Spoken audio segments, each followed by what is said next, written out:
Good afternoon, and welcome to the National Press Club, the world's leading professional organization for journalists. My name is Jeff Ballou, the 110th president of the National Press Club and news editor for the Americas with Al Jazeera Media Network's English language channel. I'm substitute moderating at the request of Lisa Matthews, the club's 114th president. Thank you for joining us today as we welcome journalist Amie Parnes, senior correspondent for The Hill, and NBC News senior political reporter Jonathan Allen back to the National Press Club, albeit this time as headliners to discuss their third and latest book entitled Lucky: How Joe Biden Barely Won the Presidency. They were last here in 2017, where I had the privilege of hosting the duo for their book Shattered when I was president. Amie and John will present some introductory remarks, followed by a question and answer period. We are happy to accept questions today, both from club members and the general public. To submit a question for John Allen and Amie Parnes, please email us. That email address is headliners@press.org. We will ask as many questions as time permits. Both U.S. President Joe Biden and Vice President Kamala Harris took the oath of office on January 20th, 2021, just days after supporters of the predecessor, President Donald Trump, stormed the very U.S. Capitol building where the swearing-in took place. The campaign and post-election period leading to the inauguration, as reported with tremendous behind-the-scenes detail by Parnes and Allen, was marked by chaos, turf battles, and turns of fortune against the backdrop of a global pandemic, racial justice protests, and Donald Trump's unprecedented presidency. Amie and John, the virtual National Press Club podium is yours for opening remarks. Well, thank you, Mr. President. As a that be passed. I'm a has-been. I think you can always keep the title Mr. President. As a longtime member of the National Press Club, I am honored to be a guest of the Press Club, to be talking with you, and also obviously along with Amie, my partner now on 3 books. This book, as you suggested, is a detailed look at the 2020 presidential election, all of the twists and turns. And I think what's hopefully interesting for readers, as much as the sort of global tale of what happened in 2020, is getting behind the scenes of those moments that you remember in the campaign. You remember the Iowa caucuses. You remember the Iowa Democratic Party's app failing and no one having an answer as to who won the Iowa caucuses. You remember the New Hampshire primary, the South Carolina primary, Super Tuesday, all sorts of moments from the general election. And what we really try to do in these books is give you and certainly in Lucky, is to give you an idea of what's going on behind the scenes at those moments. What are the folks inside the campaigns thinking? How are they responding? Oftentimes, there are divisions within a campaign about what to do, and the public never really sees that. They just see what direction the campaign went in. And so we try to get you behind those scenes and try to inform you as to what the, sort of what the substantive dialogue is on major issues, and also what, the personalities driving decision-making. This book, starts off actually at George H.W. Bush's funeral in late 2018. And it runs all the way through January 6th, when those terrorists stormed the Capitol. And it's really a story of Joe Biden having a plan that allowed him to take advantage of a lot of breaks that ended up going his way. And, we'll talk a little bit more about this, but, Branch Rickey, the famous general manager of the Brooklyn Dodgers, who signed Jackie Robinson to the first major league contract for an African-American player, said that luck is the residue of design. And Jim Clyburn, who we quote in this book, says, the harder I work, the luckier I get. Joe Biden talks about luck a lot. And what we saw in this campaign was a candidate who had run for the presidency twice before, who had thought about running for the presidency several times before, who had never gotten more than 1% in an Iowa caucus, who was doubted by Hillary Clinton, Barack Obama, John Kerry, Michael Bloomberg, Donald Trump certainly, much of the punditry, and who was able to basically stick to a plan that was, I'm the best candidate to defeat Trump. That was his message in the primary, which sort of naturally flowed into the broader general election message of basically being an anti-Trump on character, on compassion, on competence. And so I'm going to leave it off to Amie here momentarily, but I would just say, for people interested in what really happened and how that informs what our political system looks like and what our public policy looks like over the next 2 years and the next 4 years, you really get a good feel for how Joe Biden tries to position himself sort of between the extremes. Whether that's the extremes of Donald Trump in this past general election, or the extremes of the Republican Party in Congress right now, and the extremes of his progressive base. I think John did a really good job of encapsulating everything. The only thing I would really add is we're constantly being questioned about lucky, why lucky. John addressed a little bit of that, but I think so many people are focused right now on the popular vote and Biden winning by 7 million votes. And the reality is that it came very close. It came very, very close, 43,000 votes. And it could have gone in another direction.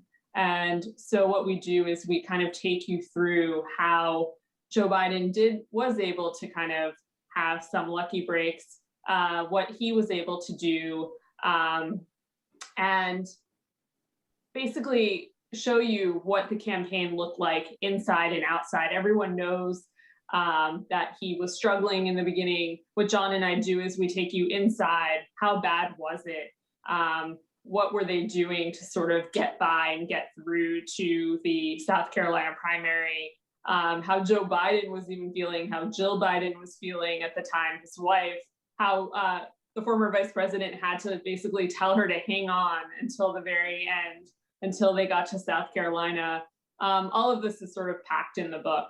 And we hope we sort of address the luck factor and why we said he barely was able to win the presidency. And just real quick to follow on what Amie said, when she says 43,000 votes was the difference, in order for Donald Trump to have won the Electoral College, he would have needed to win only 43,000 more votes spread across Georgia, Arizona, and Wisconsin. And so there is a bit of a false sense of security, I think, for Democrats in looking at the 7 million popular vote total, or even the Electoral College margin, which is deceptively large in that it would have taken so few votes to flip those electors in those three states. And the proof is in the pudding, in that our sources inside the Biden campaign said to us that they were nervous on election night.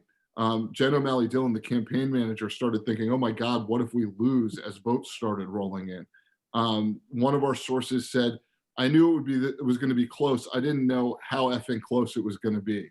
The people who really deal with the numbers and understand how the votes were going, and by the way, same thing in the Trump campaign, they're watching the votes roll in, and they think that this thing is going to be decided by a razor-thin margin in these states. They were shocked when Fox called Arizona for the Democrats for Biden. But what people don't know is, so was the Biden campaign. They didn't think that the race in Arizona was something that could be called yet. And of course, it took 4 days for the networks to call this election. What a lot of people don't know is that there are election experts at each of the networks working on election desks who are looking at every vote coming in and who have an understanding of what votes haven't come in yet. And they will make a decision as soon as it is evident who has won a state. And yet still 4 days afterward, well into the fourth day afterward, they were unable to make a call. And the reason was this thing was so close. Thank you, Amie and John. I want to start by sort of taking it, political heads would, love to dig into a book like this and get all these juicy details and so forth. But I want to sort of take it out of the beltway. Help our non-political friends understand why a book like this matters. Why, what what does lucky mean to help them understand how elections work or how governance works, and what's really at the core of why a book like this is important. Well, you're right, Jeff. I mean, I think political junkies love this book because we get into the nitty gritty and the gossip of what was going on behind the scenes. And Indeed. I know Washingtonians love that. Anyone inside the Beltway kind of lives and breathes that kind of thing. But I think this is an important story to be told because it's not just a postmortem. It's a look at how and what Democrats can do better specifically and how they can win races up ahead in 2022 and 2024. And we kind of show you what Stacey Abrams did, for example, and how she was able to build an operation on the ground that will be an indelible part, I think, of that state's future. States like Florida and other swing states clearly have a long way to go in terms of kind of replicating that model. But I think it does provide you with a guide forward. All Democrats, even Republicans, I don't think we'll see another election like this. Obviously, this was a referendum against Donald Trump, and Democrats have never sort of they've had to kind of rewrite the playbook in order to compete in a pandemic.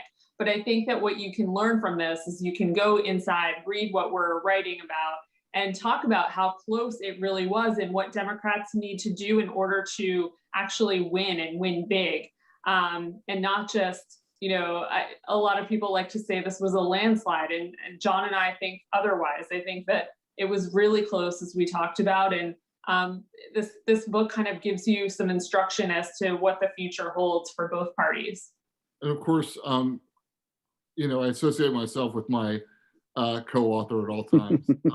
But if I could maybe add something to here, for the people watching from outside the political process, the sort of tight-in political process, they get their information from people with agendas, with political agendas. Whether that is the president of the United States of their own party, whether it's senators, House members, local political officials. Those folks have talking points, and there's something that they're trying to push, and it may be a particular issue, or it may be an entire political approach. And what you start to see, what you do see in this book, is how unique Biden's approach was within the Democratic constellation. He was not promising big reforms. He was not promising a revolution. He was not a candidate who brought freshness in terms of being a person of color or being a woman. This is a standard issue old white guy in a lot of ways. And so I think for the people at home, and the people outside the Beltway, what you can understand from a reported book that really doesn't have an agenda is what worked and what didn't. And that doesn't mean that what worked this time will work next time or the following time or the following time, but I think it's a great snapshot of where we are and the fact that Biden actually sort of understood where the country was. I think a lot of Democrats wanted to believe that essentially doing the opposite of Trump, running in the opposite direction, would be the best thing to do. It was certainly something that emboldened the Democratic base to sort of oppose everything he did and oppose it as much as possible and talk about reforming the system. And what Biden saw was a country that wasn't interested in a Democratic version of Trump, but was interested in competent, confident, compassionate leadership, which was opposite of Trump in a lot of ways, but not diametrically opposed exactly in terms of political agenda. And so I think that's something that's valuable for folks outside the Beltway. The other thing I would say is, from an editorial decision-making standpoint, yes, there was a ton of good dishy gossip in this book, but we cut out the stuff that doesn't matter, that we think doesn't matter. There's plenty of good stories on the cutting room floor, because they involve personalities or clashes that don't really have a lot of bearing on the outcome of this election or on our politics generally. And so what we tried to do was include the stuff that actually made a difference. And so you see the way that Barack Obama is perceiving this election, and in a way we use him as kind of the Greek chorus for the Democratic Party, this interestingly flawed omniscience of Barack Obama, where he is, like so many of the other Democrats, kind of, as one of his close friends described to us, flirting with a lot of candidates throughout the process. He goes from Beto O'Rourke, and at one point he likes Elizabeth Warren best, and then eventually he gets to his own vice president, who, by the way, was very upset that Barack Obama wasn't behind him in 2016 or in 2020. We use the stories in here to point to larger truths within the election itself and within our politics.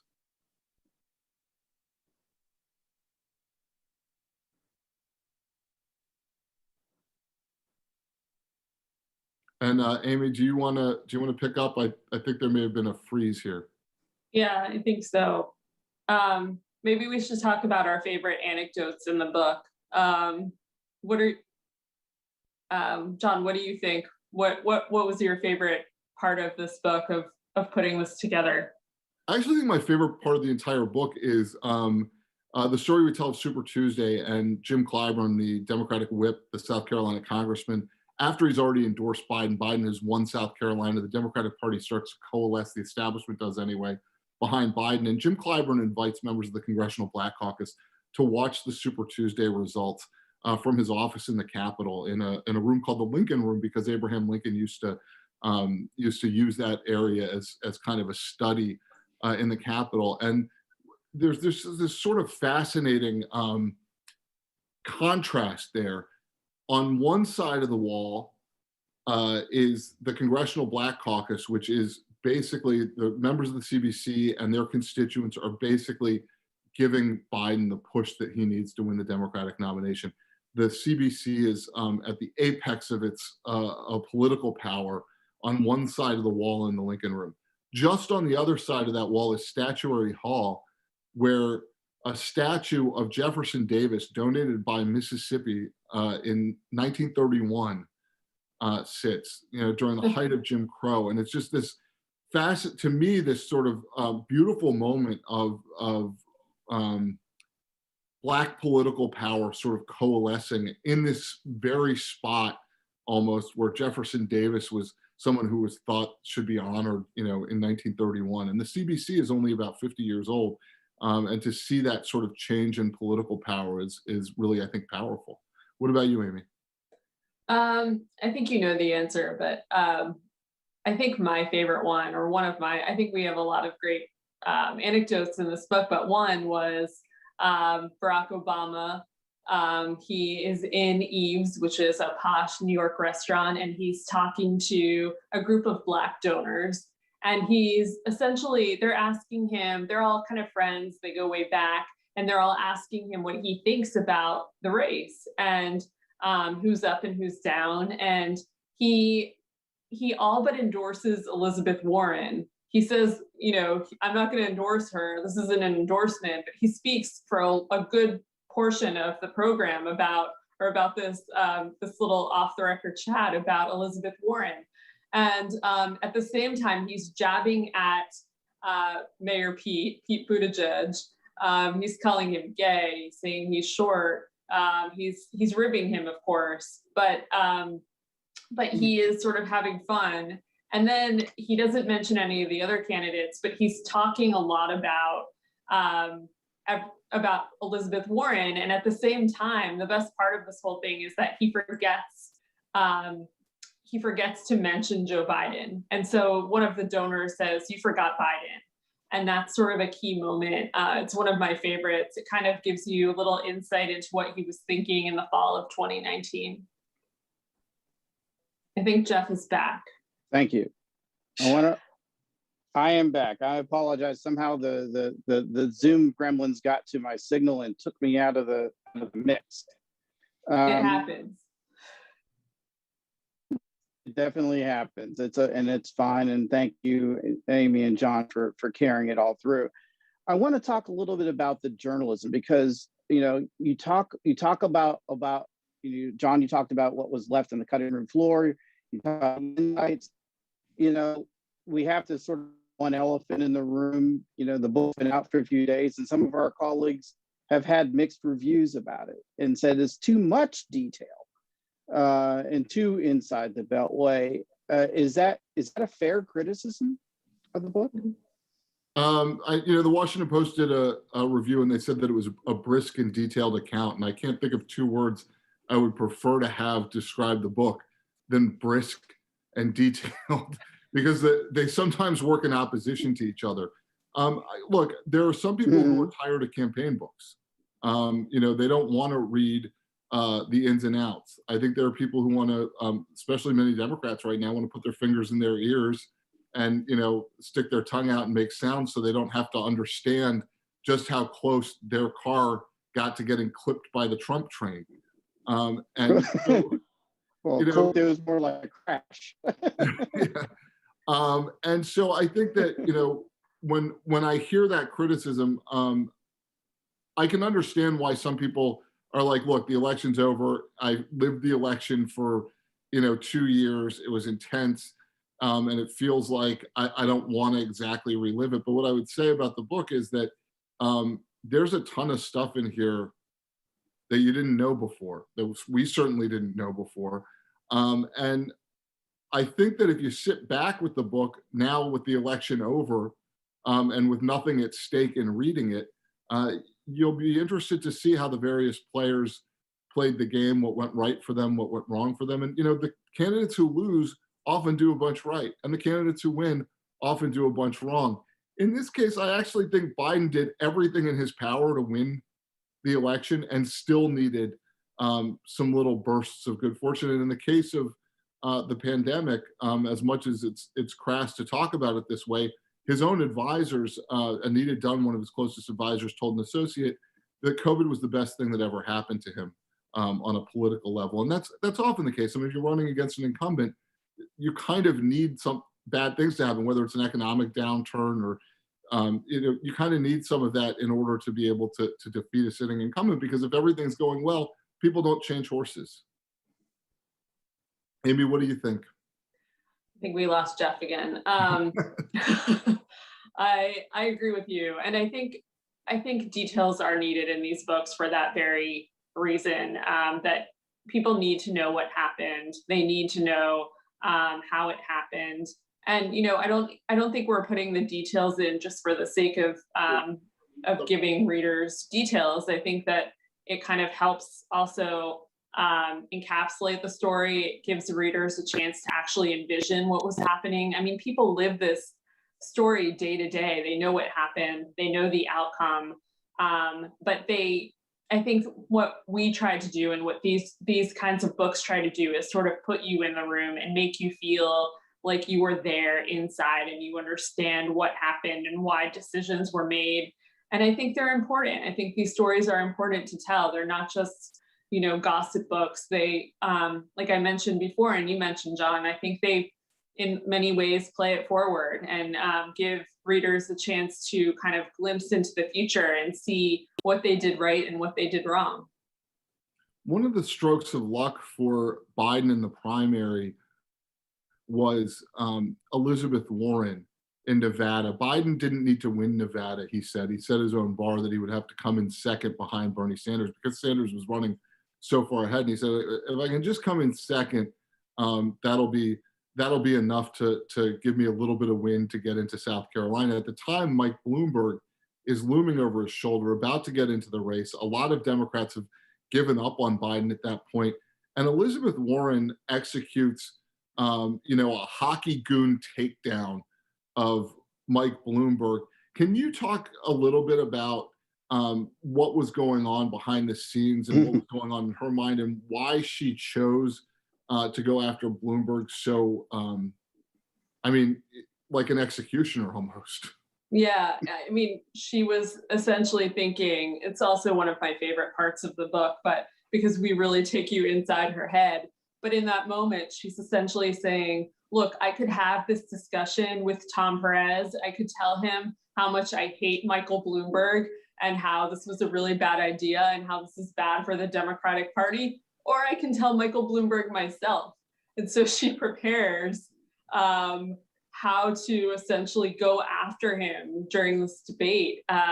And what we do in this book is we take you behind the scenes into her thinking, into the planning of the debate, and what she's thinking in her own head as she is completely just knocking him out and completely eviscerating him on stage. And that's one of the lucky breaks, I think, that we talk about for Joe Biden, because she essentially takes out Mike Bloomberg at a time when he was gaining traction. He was getting the endorsements that Joe Biden wanted. He was getting fundraising backing. People were really starting to buzz about him.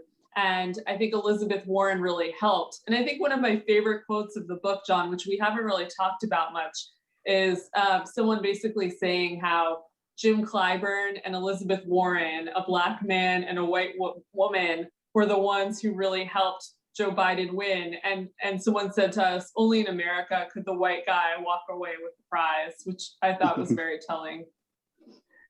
I want to pick up on that. Again, there's apologies to our audience for the Zoom gremlins. You're talking about what luck broke different sort of breaks, whether it's Warren or Clyburn and so forth. And I'm going to come back to that in a bit. But I want to also talk about the fact that the book kind of paints a picture of like a duck. The duck looks smooth above the water, and it's furious underneath the surface. I mean, we're not just talking about the fact that you had some nice debate breaks or a master stroke of strategy by Jim Clyburn. We're talking about a campaign that seems to have come across to succeed in spite of itself. And on both sides, not just the Biden campaign, but the Trump campaign. Can you unpack that a bit and how, the turf, the different, warring camps that emerged and so forth, that sort of, as the campaign sort of plodded along, how did that manage not to absolutely collapse the campaign outright? I think the thing that Biden did right was set a message and a vision for his campaign early on. But one of the troubles that he had, and you see this in the book, is he wasn't that good on the campaign trail. Particularly in the beginning. I mean, I went to see him in Iowa. I saw him in South Carolina. I saw him in Nevada. He was not electric.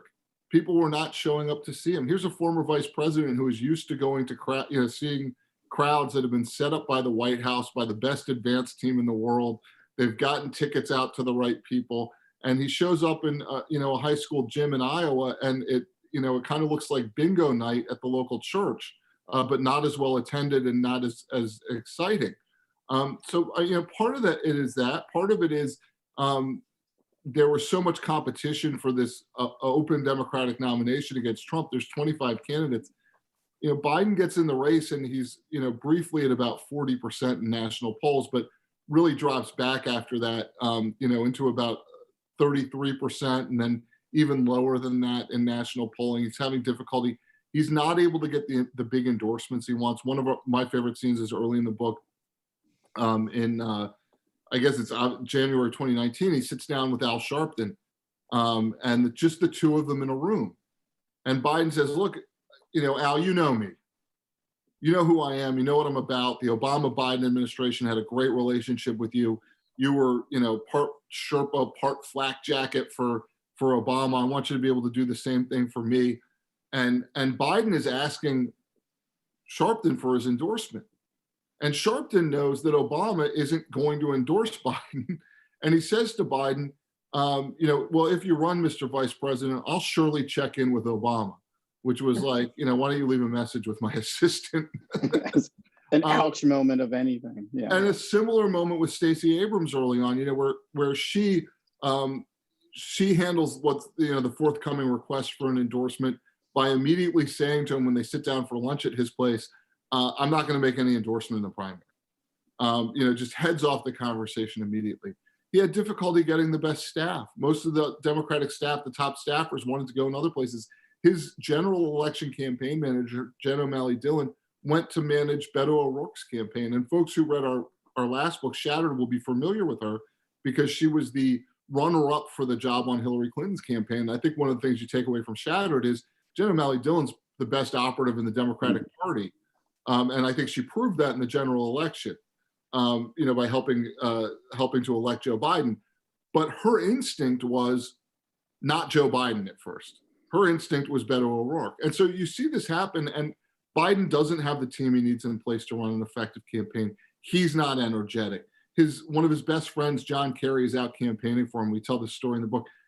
Kerry is sitting at breakfast a couple days before the Iowa caucuses, and he's on the phone with somebody, and I was sitting next to him in the restaurant, and he's talking to this person about what it would take for him to get into the campaign.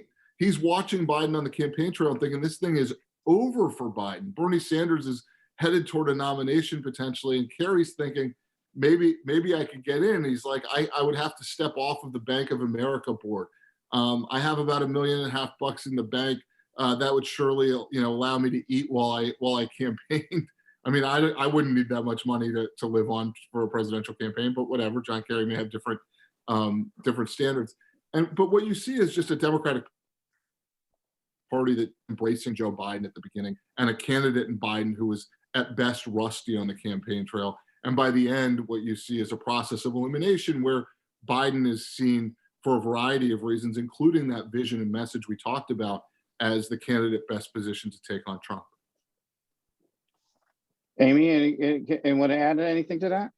No, I think that John really encapsulated everything. If you want to, or filibuster. You're filibustering. Well, I think there's, when I think about the various chapters in this book, a lot of things jump out at me, but I don't want to spend too much time looking backwards. I do want to spend a bit of time looking forwards, which you do talk about in your opening remarks. What are some of the decisions that were made along this campaign that foreshadow how the Biden team is governing on one hand, and the other hand, foreshadowing how the Trump team in exile is reacting in the present day?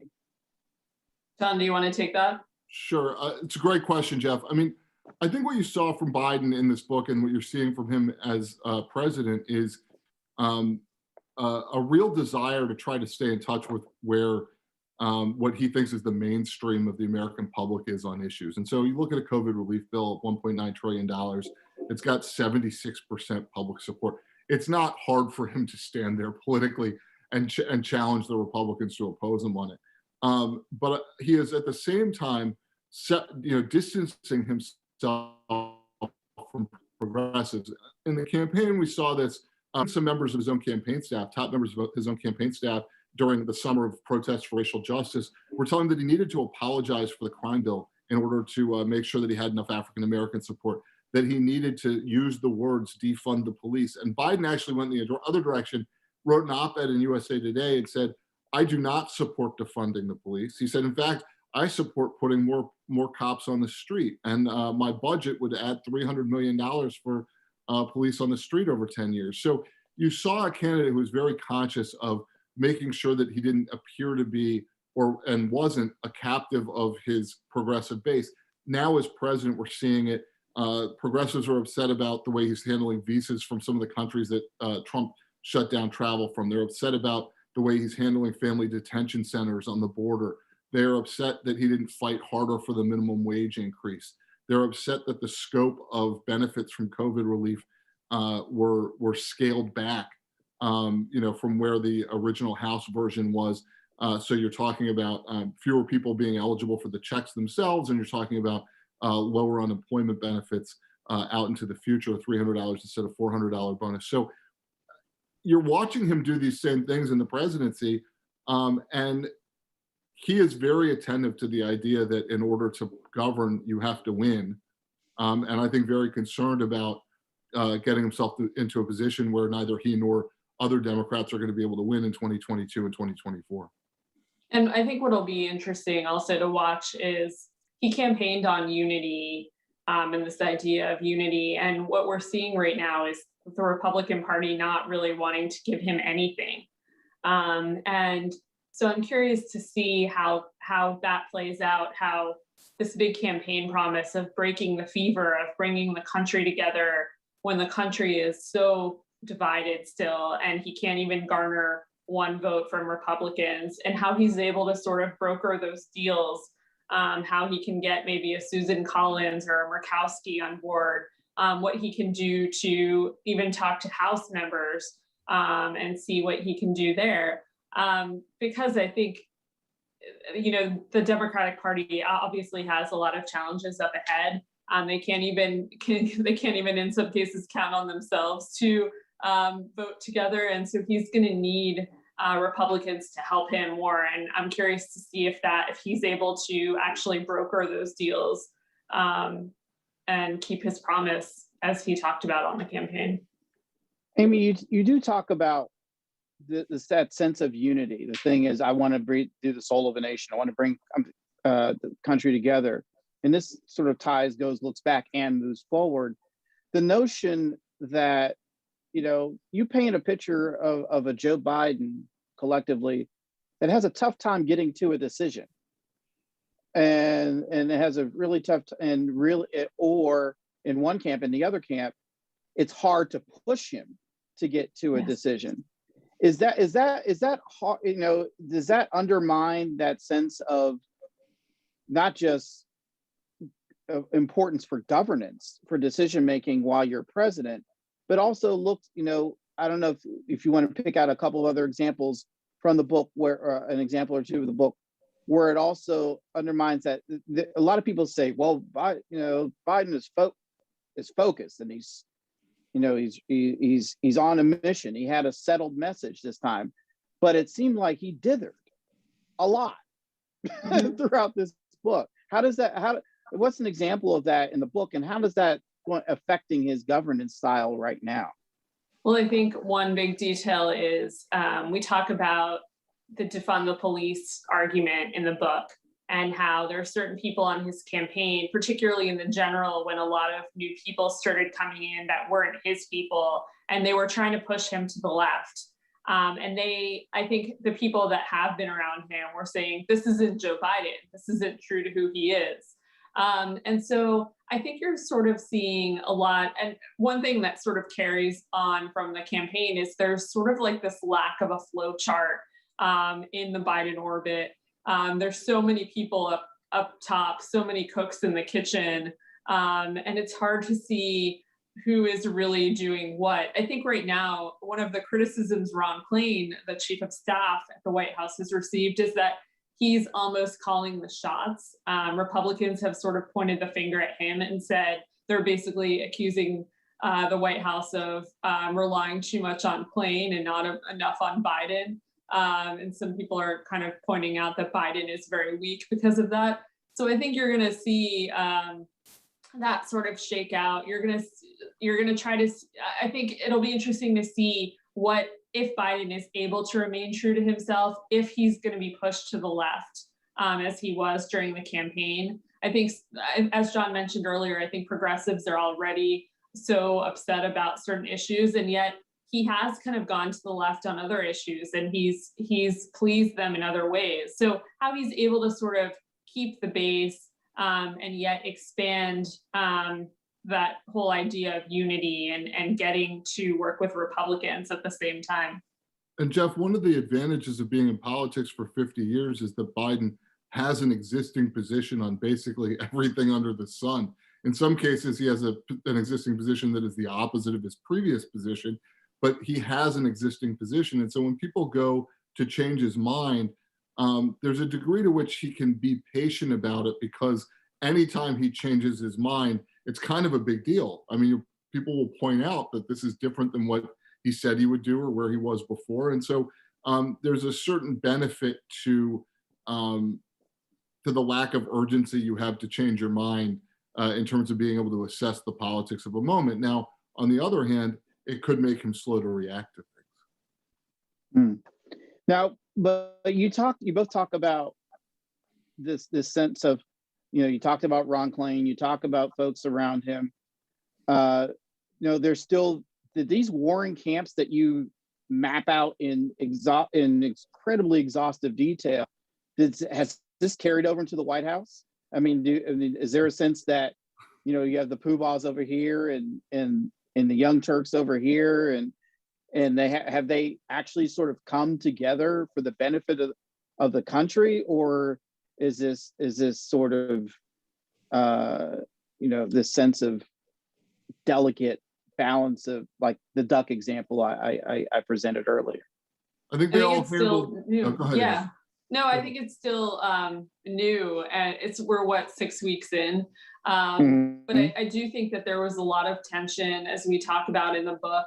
There was tension between the primary staff, the old hands of Biden world, and the new people who came in. A lot of those people are still in the White House working together. So I'm curious to see if that kind of carries over, if they're able to kind of mend fences and go forward, or if they're kind of stuck in the past. I do think that they still have, as I mentioned earlier, this weird flow chart where people don't know who is really calling the shots. And a lot of people think that the old timers, the poobahs, as we call them in the book, are savvy enough to to call the shots, or if they need to energize and get some new blood in there, which they have been doing for the most part. There are a lot of Obama people in there, and also how those two worlds kind of dovetail, and if they're able to work together will be another thing to watch, I think. How does that tie to, there's been a lot of talk in these first few weeks of what they have to deliver before midterms come around. Does this sense of modified chaos that you map out over the course of the book, is that going to undermine the ability to deliver? I mean, yes, we have the American Rescue Plan that's now passed, but there are other issues. I mean, you during the book you talk about the Derek Chauvin murdering George Floyd. Well, that trial has happened, which raises the specter of whether or not there's going to be, police reform, and you have other legislative priorities, voter reform, where you have multiple states, largely with Republican governors or legislatures, that are trying to or are enacting bills that are going to curb voting rights. What does the Biden have to deliver, and what in this book points to where this might head and what he might be able to deliver or not deliver, being able to maintain control of Congress and pursue their agenda? I mean, in one way, I think the answer is less is more. I think not having contentious, controversial fights, not trying to jam things through Congress by changing the filibuster. I think, if you pay close attention to Biden, he's against changing the filibuster. You can go back and find some of his longest speeches in the history of his long career were in defense of the filibuster. So not actually filibusters, but defense of the filibuster. So I think he's going to be very measured and very careful about how he approaches these fights. So far, he is largely talking to his own people. And his own people understand how fragile the proposition of his. I think a lot of them, their majorities in 1% of the House is Democratic. 50% of the Senate is Democratic. And actually, it's only 48 because there are two independents who caucus with the Democrats, Bernie Sanders and Angus King. There's no margin for error here. And we have a government that is, at least in our lifetimes, has been built to make it hard to get things done, to not be able to push through an ideological agenda unless the country has really voted to give you supermajorities. Biden doesn't have that. And I think he's more aware of that than anybody else, frankly, that's around. But I do think the Democrats will at least give him some honeymoon period where they continue to treat his presidency and their majorities with the appropriate care for the fragility with which they exist. What is there anything that President Biden has to prove? Early in our conversation, we talked about the doubters, and you list them out in detail, which include, of course, his former boss, President Obama. What is something that he really feel he needs to prove that's been borne out by your reporting in this book and generally speaking?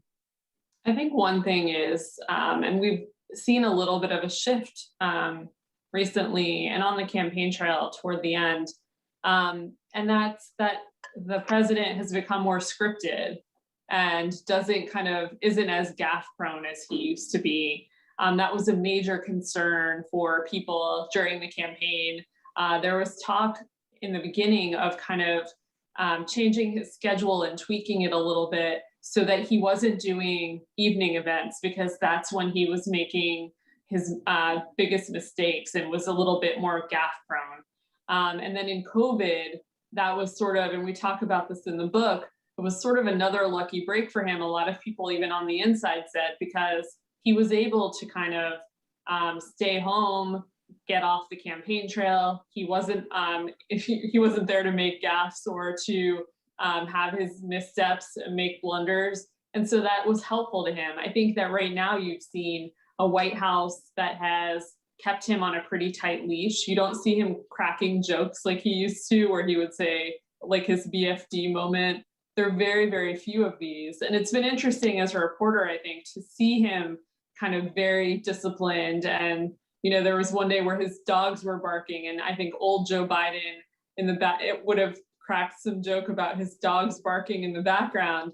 The new Joe Biden kind of was very buttoned up and didn't say a word, although you could probably see him kind of thinking what he might have said. But I think that's a really interesting contrast, and one that we talk a lot about in the book. One of the, John, did you want to add anything before I think Amie nailed it perfectly. Yes. One thing that strikes me is, you know, there are various influences that, you know, we've sort of talked about on and off during the conversation on the Biden presidency. In this week, when you know, want to go back to the Derek Chauvin trial, when you're talking about diversity and you're talking about the strength of the ticket, his team, for all of the pronouncements, his inner circle isn't very diverse. Is that going to work for or against, you know, setting aside, you know, it's hard to set aside the vice president, of course, but, you know, aside from the vice president, you know, when you talk about Ron, you talk Klain and others, the people really around him, it's not a very diverse bunch. Is that going to affect his decisions on issues that are going to affect, you know, what's in the headlines right now and what he's able to deliver? I mean, I believe representation matters. So the short answer is yes.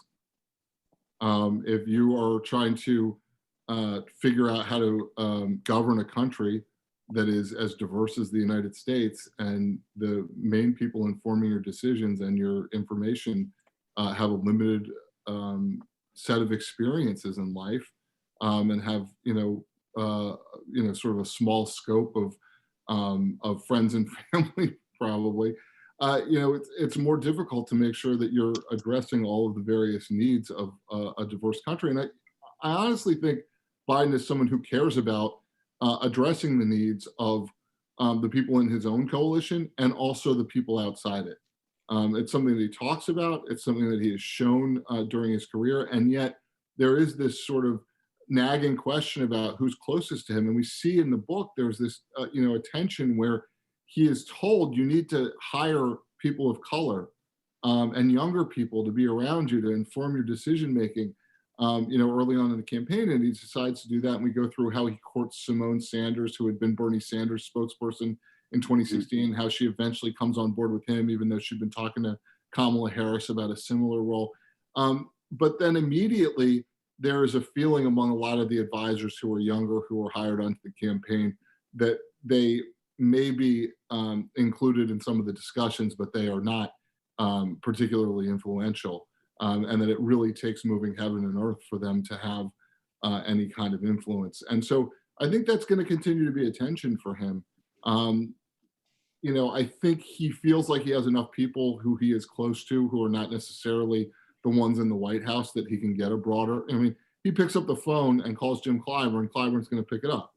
They're close. They have a good relationship. Cedric Richmond, former congressman from New Orleans, is now working in the White House as an advisor. So, I think he has more respect for people who've been around the block, which means that, because of the obstacles and impediments for people of color to rise into those positions, over the course of our history. There are fewer of them available who have the kind of years of experience in these roles that that some of the people around Biden have. But at the same time, I think he would be well advised to make sure that the voices of people other than those closest advisors to him actually get some traction with him. And I also would just say the other set of people he appreciates and listens to are elected officials, because they are people who have been on the campaign trail and they understand the cross pressures of policy preferences versus political survival. Cedric Richmond always says you can't govern if you can't win. And I think that's Biden's approach to the world too. And he respects those elected officials. So he'll be calling people on the Hill from the CBC and the Congressional Hispanic Caucus, but it's not quite the same as having folks in those Oval Office meetings every day. There's another thing in terms of foreshadowing. One of the anecdotes you map out, it's not huge, but it does stand out going into the Democratic convention. There's a little dust up with Governor Cuomo, and it's not pretty. What about that incident speaks to how the Biden team might react to the governor given his current problems? Who is this Andrew Cuomo of whom you speak? I haven't heard any news about him. Well, it's funny. I mean, just to tell people a little bit more about the anecdote, they asked Andrew Cuomo, as they asked a lot of other Democrats, to help they wanted him to do a speech, obviously highlighting Biden, and it was very kind of inward. And they focused on that's a nice way to put it. Yeah, egocentric is more like it. Yeah, it was a little self-centered, I guess you might say, and focused a lot about Cuomo and what Cuomo was doing, and that really angered a lot of the Biden people and the convention folks, and they told him to kind of do it again, and they wouldn't, which basically says everything you need to know about Andrew Cuomo. But John, I don't know if you want to add a fire on it and left it on the steps, I think is how you describe it. Yeah. So it was described us that they left his speech on the fire on the steps, lit it on fire, rang the bell, and ran away. Which in my experience is comparing that speech to a bag full of crap. Well, I guess it speaks to the notion. Are you sort of keeping a quietly keeping score about predictions, kind of in a sort of a Nostradamus sort of way of, back then you map out this little thing with Cuomo and this little thing with Clyburn, or this little thing with, whomever. Are you sort of saying, oh, that came true, or that's about to become true? Are there a couple of things that really jump out at you that have already sort of come to pass? We were not surprised to find out that Andrew Cuomo is considered to be an a-hole by a lot of other Democrats. But we could not have predicted that A, he had hidden these nursing home deaths, or B, that it isn't just himself with whom he flirts, if that's a way of putting it. He's in love with nobody more than himself, but obviously is having some issues with people who say that he has harassed them or otherwise made them feel uncomfortable. We couldn't predict that, but what we did know was when we were being told this story, there's a reason that this story is being shared with us. There's a reason that this stood out to the Biden folks when they were working on the campaign. And so we knew Andrew Cuomo would continue to be a figure in the Democratic Party and somebody who would be, somebody who might present issues. Amie Parnes. Thank you. I want to also jump into, I might have dropped out thanks to the Zoom gremlins about it. We try to bring you in the Zoom with this book.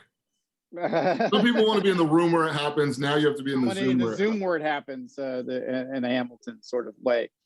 The relationship between President Biden and former President Obama, past the flirts, is there? It took him a while to call him to congratulate him, And going forward, is there a little tension there that you've kind of unpacked that we didn't know before, and that is going to have an abiding effect on their relationship going forward? Yes, absolutely. That's a more question, is the bigger question. Well, I mean, absolutely. I think that, Biden felt like he was neglected by Obama as vice president. Obama was annoyed that Biden got out there in 2012 on same-sex marriage before Obama did. Obama looked at Biden as somebody who was not a particularly capable politician, and Biden looked at Obama the same way.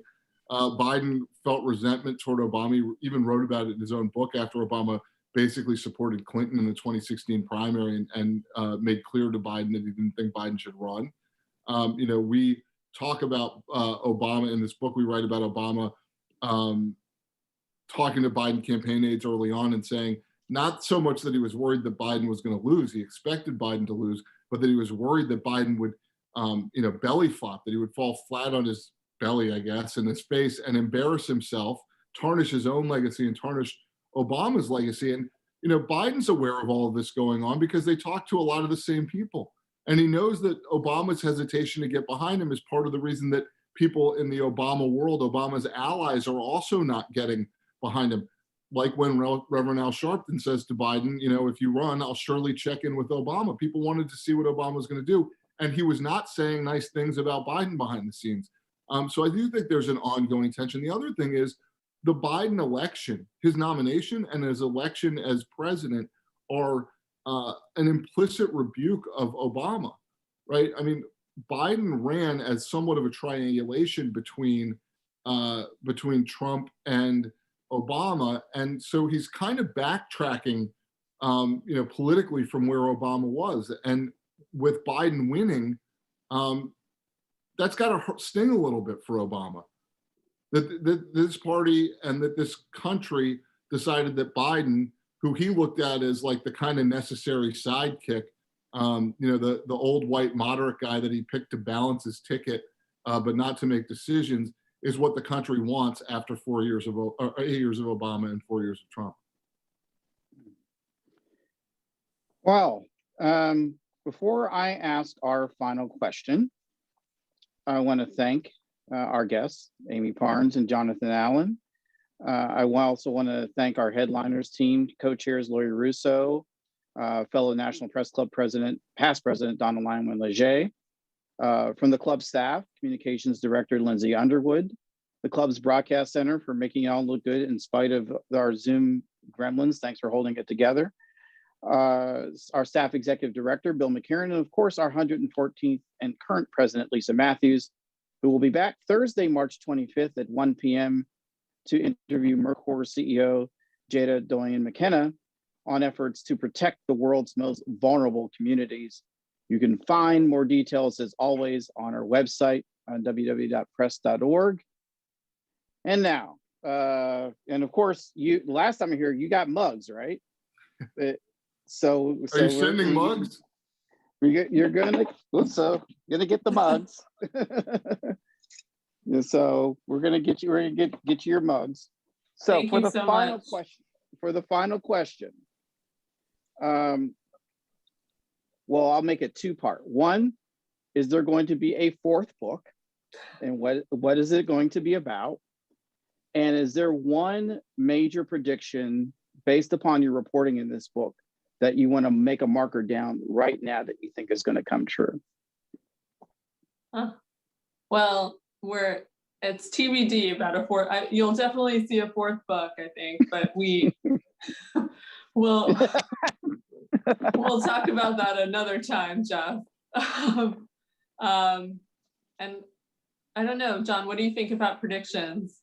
Well, number one, I just want to say thank you to the National Press Club, of course, to you, Jeff, to all the support staff that helped with this, and to congratulate the National Press Club on the relatively recent inauguration of Lisa Matthews. The Press Club has had many great presidents, and I am certain that President Matthews will continue that tradition and be, just exactly equally as good as Jeff Blue. Far better than mine. But as far as predictions go, here's a prediction I'll make. there are going to be some very ugly Democratic congressional primaries, Senate, House primaries.